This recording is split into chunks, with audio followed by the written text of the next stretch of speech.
In the headlines, former Prime Minister Patrick John airlifted to French hospital on Thursday. Work resumes on construction of Pedro Casas in Grand Bay, but the project could miss its completion date. And the mighty Sparrow to be inducted into Dominica's Kaiser Hall of Fame. I'm Andrea Louis with the Channel 5 News, back with the details after this.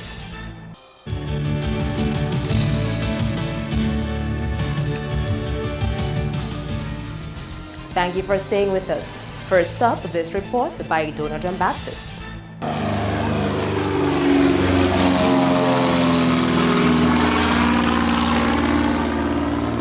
Dominica's former Prime Minister Patrick Roland John is now at a Martinique hospital receiving medical care. On Thursday, John was transported on an air ambulance accompanied by his wife to La Ménade Hospital at Fort-de-France, Martinique. He was a patient at the Princess Margaret Hospital when he was picked up by an ambulance to be brought to Canefield Airport to be airlifted. His children were present to see him off. Renick John is his eldest son and one of 7 children. All I can say, he's sick and he has to go to Martinique for further treatment so that he can live a good life in the future. He stayed in the hospital for 5 weeks. He was discharged Wednesday before New Year's Eve, and he was taken to the hospital on the Sunday. That's the Sunday after New Year's. But he appears still to be in good spirit. Yes, he is in good spirit. Okay. He is strong. Government has agreed to take care of John's medical expenses, and the executive of the Dominica Football Association has decided to make a donation to help with his medical bills. Before that, Q95 talk show host Matt Peltier also raised monies for that purpose. I must commend the public, the general public, for their support financially, for their prayers, and even those people who meet us on the road will encourage us and tell us to keep strong. And he himself was really happy when he had been hearing about the kind of support that he was receiving from the general public. And I think that helped him to boost up his spirit. From day one, we were there supporting by his side, encouraging him, telling him not to give up. Thanks to Thurs7thJan2k16News for that report. Next up, Dominicans are being put on the alert against new and emerging synthetic drugs. The director of the Drug Abuse Prevention Unit is warning that new products are continually being introduced on the market and Dominicans must avoid use of these substances. Luckily, these synthetic drugs have not yet reached the Caribbean region. In April, we have what you call UNGAS, the United Nations General Assembly. We're going to look at the world drug problem. All countries are struggling with drugs, and new drugs are coming in. There are new synthetic drugs that have not even reached our borders that countries are struggling and battling with. We hear about the bath salt, we hear about K2. I mean, they have very lovely names, but they are very, very dangerous. K2 is one of the many synthetic cannabinoids on the world market. A synthetic cannabinoid refers to a growing number of man-made, mind-altering chemicals that are either sprayed on dried, shredded plant material to be smoked or sold as liquids to be vaporized and inhaled. These chemicals are called cannabinoids because they are related to chemicals found in the marijuana plant. However, they may affect the brain much more powerfully than marijuana, and their effects can be unpredictable and, in some cases, severe or even life-threatening. January is being observed as Drug Awareness Month, and the Drug Abuse Prevention Unit has a packed program. We'll be setting off an information booth for 3 days downstairs of the government headquarters. We have a number of community media outreach. We'll be doing radio and television, as well. We'll be doing the community walkthroughs in Vickers, in Sensi, that's in the Kalinago territory. We'll be going to Grand Bay. We'll also be going to Kalibishi and Mahu. Our main exhibition will be in La Plaine this year. So we'll have in schools from Grand Fond, Mount John, River Syric, and Delis to come over to view the exhibition. Over the years, the Drug Awareness Month activities have proven effective in reaching the Dominican population. Drug Awareness Month has ingrained itself in the Dominican society. People are looking forward, to Drug Awareness Month, and the participation that we get, I think it's encouraging. People meet you on the street and say they heard the program, or something they want to talk to you about the program. So I think it has become part of the Dominican landscape, Drug Awareness Month is being recognized under the theme, Let's Develop Our Lives, Our Communities, Our Identities Without Drugs. On to Soufriere now, where the primary school principal says he's still waiting for a promised post-Erica financial contribution to come through. In October last year, the Dominica Guadeloupe Solidarity Committee donated 70,000 euros to the Ministry of Education, which was to be used for repair works to the Dalis Primary School and Soufriere Primary School. The roof of the Dalis Primary School was seriously damaged and access to that school hindered as a result of the storm. At the Soufriere Primary School, the retaining wall was eroded and the fence which adjoins the school and the playing field was severely damaged. During the passage of Tropical Storm Erica, we at the Soufriere Primary School sustained the damage in the sense that the fence of the school was broken because of the raging waters from the nearby Alum stream. It came onto the playing field and onto the schoolyard, and as a result, it caused a lot of damage to the fencing, and a lot of silt and debris were deposited into the schoolyard. One may say that the heavy rains and so caused some leakage to some parts of the school building. The gallery says the funds allotted to the school will be more than enough to do repair work to the fence and the building. I am aware that the Dominica Guadeloupe Association, they made a donation to government on behalf of the Soufriere Primary School and the Dalis Primary School to the tune of 70,000 euro. And as far as I was told, that half of this monies would be spent to repair the damages caused by Tropical Storm Erica, and that would have to include the rehabilitation of the fencing, the paving of the schoolyard, as well as the fixing of the roof, which has suffered some damage. No, we have not received this money yet. I think everything is in the hands of government, and I think they are in the process of processing the funds and ensuring that the project takes place. 4 months after the event, operations are back to normal at the school. However, the building is still affected during rain. Whenever it rains, again, the silt from the nearby playing field, it comes on to the schoolyard, and it creates a problem in the sense that the students might walk into the mud and it might be not as free-flowing for them in terms of their movement. So we are hoping that with the construction of the fence, that problem will be solved. We now move to Trinidad Calypsonian Mighty Sparrow, who has been dubbed the Calypso King of the World, who is among 5 Calypsonians to be inducted into Dominica's Kaiso Hall of Fame this month. Idona Jean-Baptiste has more.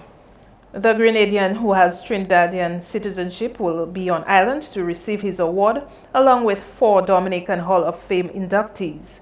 The induction ceremony takes place on January 29 at the Fort Young Hotel. Sparrow, whose real name is Slinger Francisco, is now 80 years, but his hits like Sasaye, Saltfish and Congo Man are still fresh in the ears of many Calypso lovers.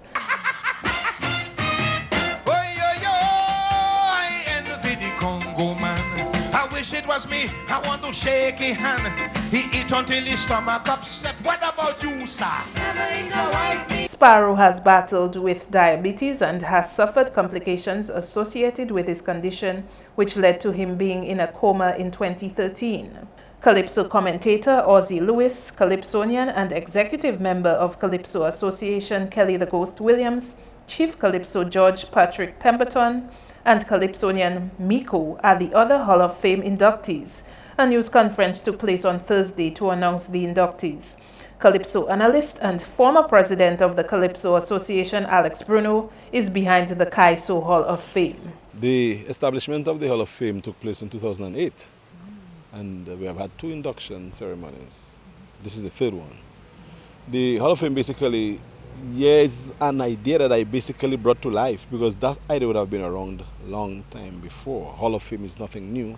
But in Dominica, we had not done anything to recognize top achievers. And I felt, having served as an executive member for a number of years, and being one interested in giving honor to where honor is due, I felt that people like Miko, you saw these guys, I mean, you heard them. I mean, their work deserves honor. So we basically just established this entity to bestow honor on the individuals who meet the criteria. We have set criteria for that. The event, which is supported by the University of the West Indies Dominica campus, is staged every 4 years. Bruno has defended a decision to have a non-Dominican inducted. Now, people may say Dominican Calypso Hall of Fame, and why Sparrow is a non-Dominican? Well, why not Sparrow?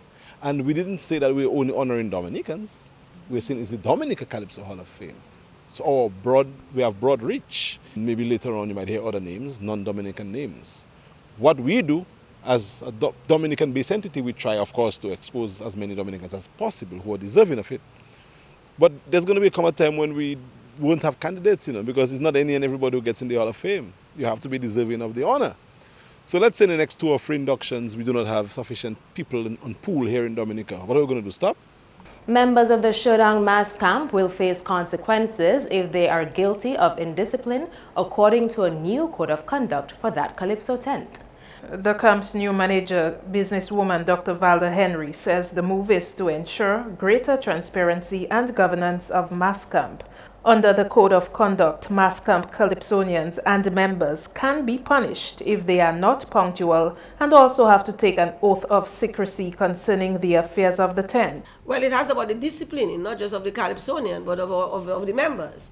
In terms, and so there will be various things in terms of violations, and the code also lists what are some of the repercussions of various violations and what the punishment will be. Former president of the Dominica Calypso Association, Kelly the Ghost Williams, says a code of conduct can be a good idea. However, he has mixed reviews about it. In everything we do, there should be some kind of conduct that will keep it at a certain level.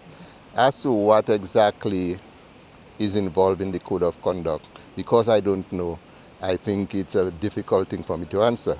If you are going to a show, we expect you to keep time because the patrons we're dealing with expect a certain level of discipline in terms of they come and you're supposed to be there to perform. If you're whatever number you are, when you are called, you should be there. Williams says he's not too fond of the oath of secrecy aspect. But I still think I have a problem with whenever you feel aggrieved in anything, you're not going to keep it a secret. And if you're a Calypsonian, it's even worse. You will want to see or sing. You might not sing, but you'll want to talk it out. So what I would want to say is, to avoid those things, just do the right things, be fair in all you do, be transparent in all you do. So whether people talk or not, you have nothing to fear of. That comes in only when, if things are not going properly, people get aggrieved and they will talk. You will no oath, no secrecy, no nothing will stop them from talking when they get aggrieved. So all we have to do, and I'd advise everybody, do what is right. So you'll have no fear as to what people talk about if they bring out any secret. And I would say it's not good to wash your dirty linens if you're an organization, for the members of the organization to wash their dirty linen in public. But then you're dealing with Calypsonian. Chief Judge of Calypso, Patrick Pemberton, has given the Code of Conduct concept thumbs up. The Code of Conduct to me is appropriate in any field. What that does is let the people who are involved know ahead of time what the expectations are. So I think it's a very good thing they're doing. Coming up, livestock farmers meet consultants as they prepare to take advantage of opportunities presented by the National Abattoir.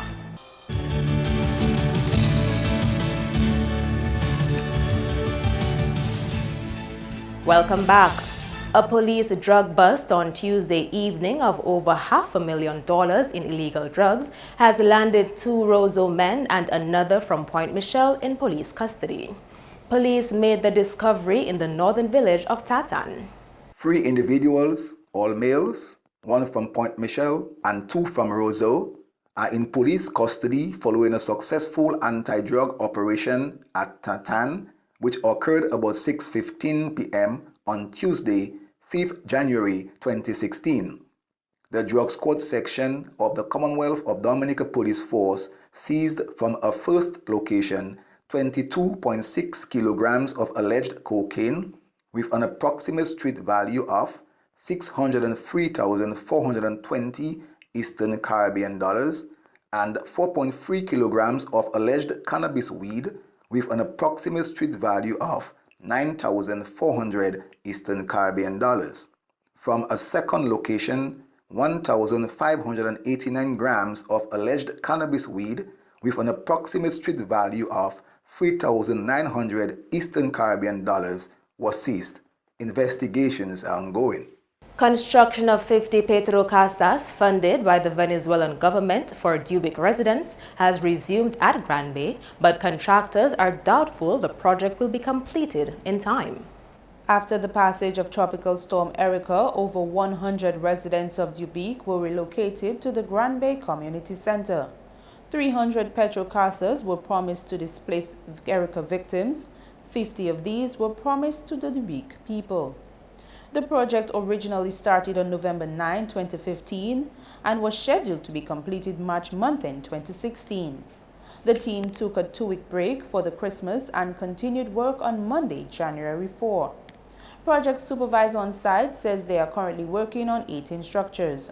When Channel 5 News visited the site on Thursday, the men were hard at work constructing foundations for additional houses and completing roofing on others. Meanwhile, an area at the Bellevue Chopin has also been surveyed for displaced residents of Petit-Savan, but work has not begun. The Dominica National Council of Women and Lifeline Ministries will be teaming up to conduct island-wide workshops to train women in community counseling. Executive Director of Lifeline Ministries, Tina Alexander, says the workshop, funded by Canadians, will begin this week in Portsmouth.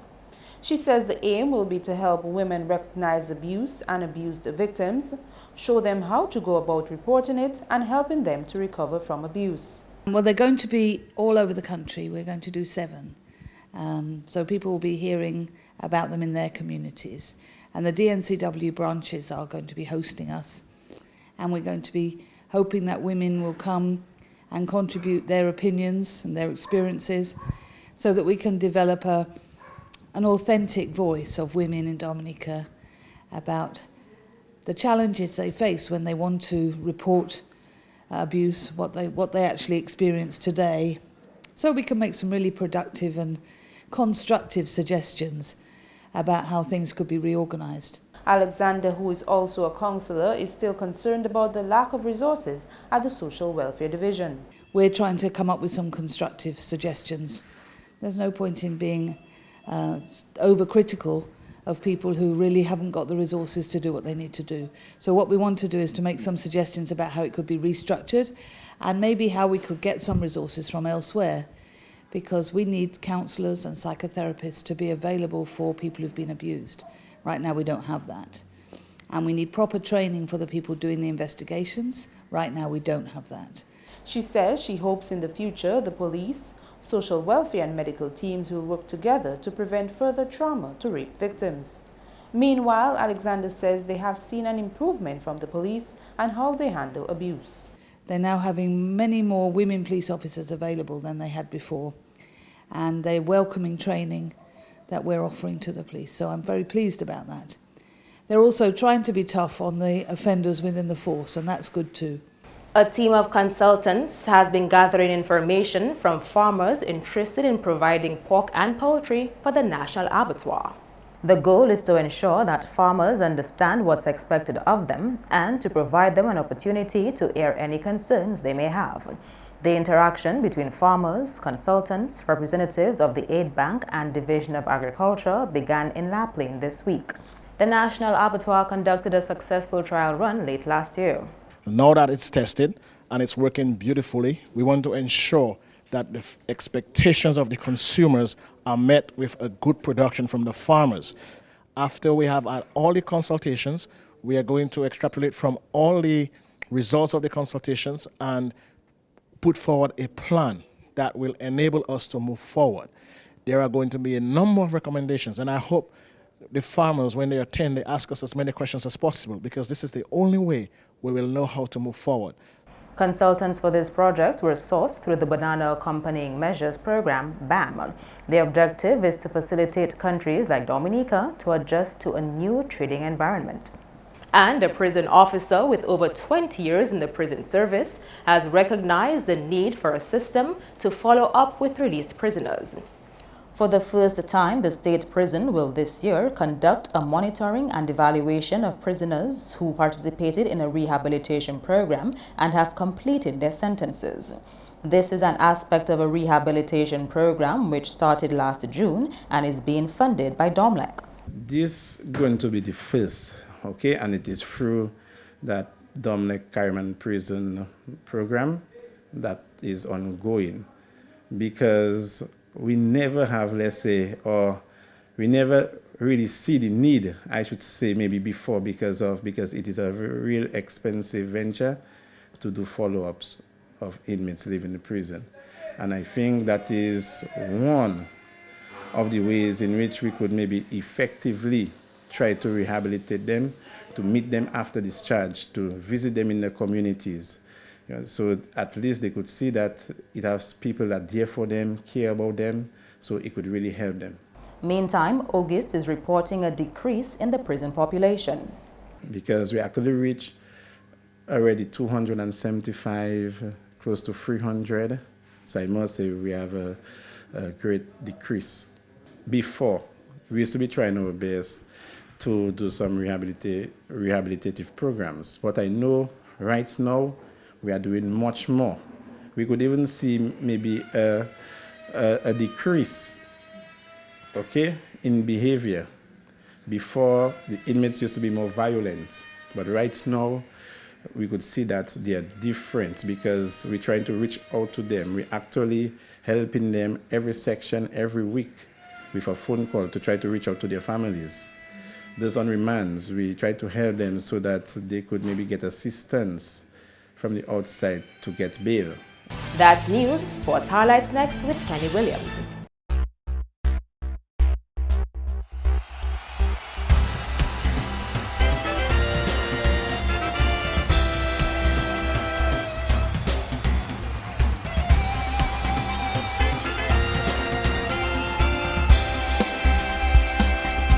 Hello everyone, and thanks for joining us.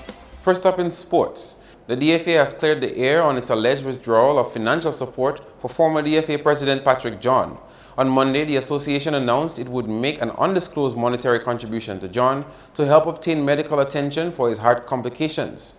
However, on Wednesday, it was alleged that the DFA decided to withdraw its support from the association's former president after government announced its intention to contribute to John's recovery. Let me dismiss the allegations that the DFA has pulled out or withdrew its funds for Mr. John. That is not factual. The DFA at its board meeting agreed unanimously, every board member agreed to support Mr. John in his illness, and a check was written to Mrs. John, which is his wife. It's a collective decision. The board agreed, and we will present the check to Mr. John. The check should be presented to Mr. John before noon today. The check was written a few days ago. It's a matter of just presenting it to her, and we will do that in the before noon today. But there was never any reason to review or pull out the support from the DFA to Mr. John. Meantime, in Division 1 football, Wednesday's matches were not possible due to rainy conditions at the Pori playing field. However, action continues with 3 matches scheduled for Friday. On Friday, Wacky Rollers will take on Nemesis United at the Benjamin Park at 6 p.m, while in a doubleheader at the Pori playing field, All Saints Football Club will come up against RIC Kelsborough at 5 p.m, to be followed by RC Doctors versus Golly Dream Team at 7 p.m. Still in football, AC Shillingford and Company remains committed to supporting the Harlem Football Club. On Wednesday, the company provided football gear, which forms part of an $11,000 sponsorship program for 2 years. At the presentation, Harlem Football Club received 20 kits for team players and 5 for officials. For the past 2 years, AC Shillingford and Company Limited has been a sponsor of the Harlem United Division 1 team. Presently, under our Caribbean Cool brand, we are proud sponsors of the Harlem United Sports Club Premier Team. I take this opportunity to, on behalf of AC Shillingford and Company Limited and our Caribbean Cool, to wish the team success, and I know that you all will make us proud. The sponsorship also covers traveling and medical expenses. In cricket, Chris Gayle has signaled his intention to sue Fairfax Media over allegations that he exposed himself indecently to a woman. After being fined $10,000 this week following a controversial interview with Mel McLaughlin, more attention was drawn to the cricketer.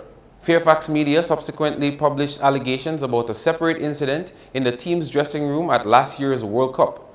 Gale's management has retained the services of a leading Australian media lawyer with the intention of immediately launching defamation action against Fairfax Media over the allegations. Still in cricket, local cricket umpire Joseph Thomas is calling on the Dominica Cricket Association to be more responsible in cricket governance. His call comes after the association failed to make public a date for a subsequent annual general meeting, since the one carried for December 19 could not be held due to a poor turnout. And I think the association owes it to the general public to inform the public when is it they're going to be having the annual general meeting. It's not a situation, it's not something they can just shrug off their shoulders. They are responsible to the people, and they have to be able to come up and tell the people when is it they're going to be having the annual general meeting. Thomas says the association is not doing enough to keep cricket teams interested in matters pertaining to the sport. The prize-giving ceremony, there was nobody there, just about 12, 13 persons there. The annual general meeting could not have been convened because there wasn't a quorum. So the association should now do some introspection. The same way they went around the country when there was the annual general meeting to vote officers, the same way they went around the country, giving people all sorts of incentives to come to the annual general meeting, it's the same way they should do it for this general meeting. Meantime, Channel 5 Sports reached out to DCA President Emmanuel Nanton, who said on the day of the AGM he had to attend to a family emergency. However, the meeting went on in his absence. Moving now to Test cricket. The prediction that West Indies and Australia would play to a draw was confirmed when the third test between the teams ended on Thursday. The Windies batting first were all out for 330, with Craig Brathwaite top scoring with 85, Carlos Brathwaite 69 and Dennis Ramdin 62. Steve O'Keefe took 3 for 63 and Nathan Lyon 3 for 120 in favour of Australia. David Warner scored a century of 122 for the home team. Australia ended on 176 for 2 in the first innings. Australia won the series 2-0. That's all the time we have for sports. I am Kenny Williams. Join us again next time.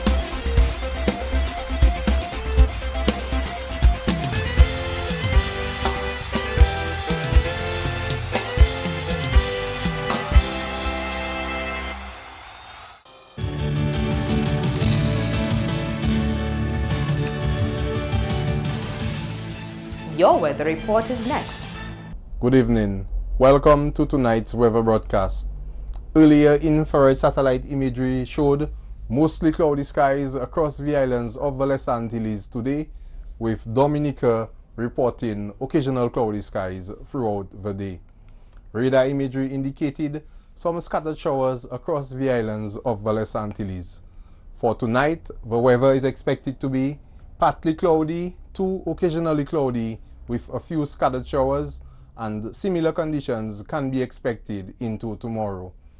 Sea conditions are expected to be moderate in open water, with waves peaking near 8 feet. Small craft operators and sea bathers should continue to exercise caution. For the next 3 days, occasional cloudy skies and scattered showers can be expected across Dominica, with a reduction in wind speeds expected. For the remainder of the Caribbean, occasional cloudy skies and scattered showers can be expected into tomorrow. For the international cities forecast, clear skies in Beijing and Caracas, partly cloudy skies in New York, and some rain in Miami and London. The sun will rise tomorrow at 6:44 a.m. and set at 5:50 p.m. For additional information, feel free to contact us at weather.gov.dm or call the weather hotline at 447-5555.